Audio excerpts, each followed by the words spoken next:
They, they have every right to pass any measure. They have the constitutional right. How can, how can anybody find fault with that? This is the Constitution gives them the power to pass a bill. Law becomes, it has to cross some other stages also, then only it becomes law. But bill, they can pass any bill they want to. But then naturally when it has to become a law, it has to come to you. Hmm. And you have always said that you will deliver your constitutional rights and authority. Not whenever authority. necessary. Not authority, my obligation. My obligation is to see. We have a provision of judicial review in our constitution. But the constitution makers were careful that before the matter goes for judicial review, it should be scrutinized one step below that. And the duty of the governor is obligation, not authority.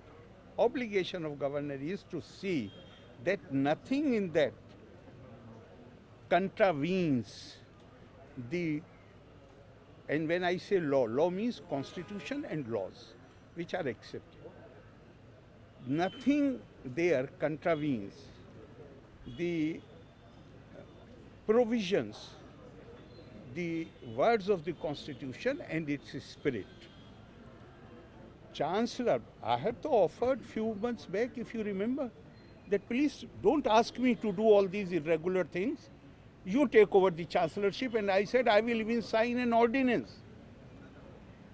I had said it, but they want to continue with the facade of governor being chancellor. Why?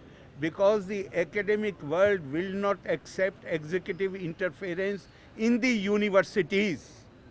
UGC clearly says in its regulations that selection, the committee which is constituted to select the vice chancellor cannot have a member who has anything to do with that university or any college under it. Here it is being proposed that chairman of the Higher Education Council, who interacts with the universities on a daily basis, will not only be member, he will be convener. So I will have to, but I am not giving any verdict. I will examine it when it comes to me. At the moment, I am not giving any opinion. I am only telling you what I have seen in the papers. Sir, you have very strongly criticized the Vice Chancellor of the Kannur University. Were you forced to reappoint him? Now you said he has even acted as a criminal. That is, you tell me one thing. Have you seen the video of the Kannur University 2019? Have you seen? It was not only that some people there, they attempted to assault me physically. They torn down the shirt of the ADC. It is on the video. You can see it if you want to see it again. And after this, they said why governor had come to this meeting. This fellow did not have even the basic courtesy to say that I had invited the chancellor, he is chancellor. He did not say even once. When he was asked by the Raj Bhavan to send the report what happened according to him, he said, I am no security expert, therefore I cannot send any report. And later I came to know in Delhi from highly placed sources that in Delhi people were aware 3 days before the event had happened that this assault will be made in Kannur. So this Vice Chancellor was party to the conspiracy which was hatched in Delhi. I am repeatedly saying it. Then somebody who is party to a conspiracy to attack you physically, what you will call him? So then why did you That is, I will answer you because, and I should not hide it now, because Chief Minister pleaded with me before his name came.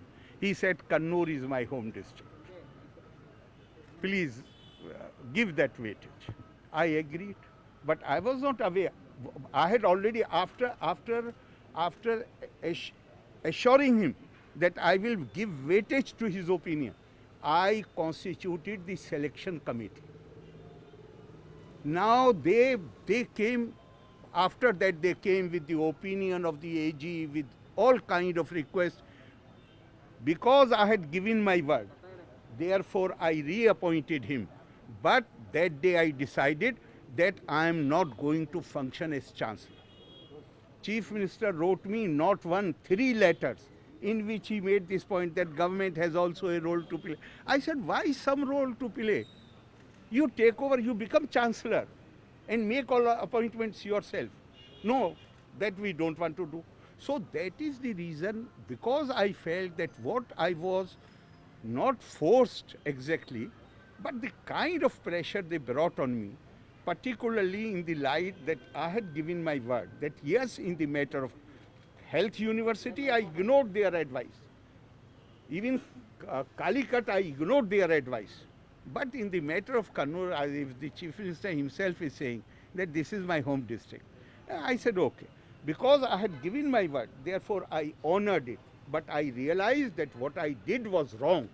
And that is the reason that I had decided to write that letter that I don't want to continue as Chancellor, you take over. But they insisted, and finally the 4th letter was unqualified. And he said that it will be ensured that no interference is made. But they possibly don't even remember what letters they have written to me. Sir, if there was a conspiracy, then it amounts to a breach of security. And also, if you are repeatedly... Don't ask me, you tell me. This is a cognizable offence. Section 124 of IPC does not mention Prime Minister, does not mention Chief Minister, does not mention any other minister, any other dignity. It mentions only President and Governor. That if any attempt is made to overawe them, to put fear in their mind, and they are stopped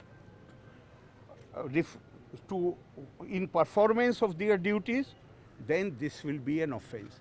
I am asking this question now, that we are in a state where people are arrested for wearing black shirt. This lady, if she goes to attend a public meeting wearing black shirt, she will be arrested. People are arrested for Facebook posts, and an attempt is made on the governor. I don't want, because I was involved, therefore I did not take up this issue. Even now I am not taking up this issue. If I have brought this point into discussion only to show that this man in Kannur, who is recently, he constituted board of his study. Power belongs to Chancellor. He misled the syndicate to exercise the power of the Chancellor. What ultimately happened? Order was set aside by the High Court, Honorable High Court. Recently, only 3 months back, he recommended a college for recognition without fulfilling the legal obligations. So I am only saying he goes out of his way to appoint the kings of the powerful people, disregards UGC regulation, disregards the act of the university. So this only a habitual offender can do these things repeatedly. Sir, would you go for an inquiry against the Vice Chancellor according to the law of the You country? know more than me. Send me complaints and I will order inquiry, I assure There are you. complaints pending in front of you. They are all being investigated. If you order have, inquiries, if you have some additional information, send it to me, and I can assure you that nothing will go unaddressed. Sir, the ruling party secretary has said that you are acting as the commander-in-chief of the Modi government. Okay, they are free to have their own. We are living in a democracy, and we should welcome criticism, because fair criticism gives us opportunity to mend our ways, and unfair criticism makes you even more strong to carry out what you have decided to do.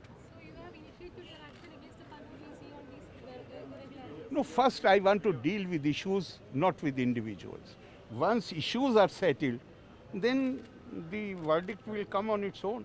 Sir, will you sign this law? University. I can reply only after that comes to me. Sir, one more question, sir. No answer to a question which is preceded by if. Sir, one more question, sir. This bill is supposed to come in effect from August 1st. That is said to overcome that you have taken an action, and then it is said to overcome your action. So, do you think it's like, they are playing... To me, as far as I am concerned, I have already spoken. But since you are again asking this question, I should repeat it again. Assembly has every right to pass any bill. And the way they have the right to pass any bill, I have an obligation to scrutinize it, whether the measure which has been adopted is in accordance with the Constitution, with the law, and also remember that the Honorable Supreme Court's judgments also enjoy the status of law. And Supreme Court has made it clear that universities are bound to obey the regulations of UGC. Thank you, sir.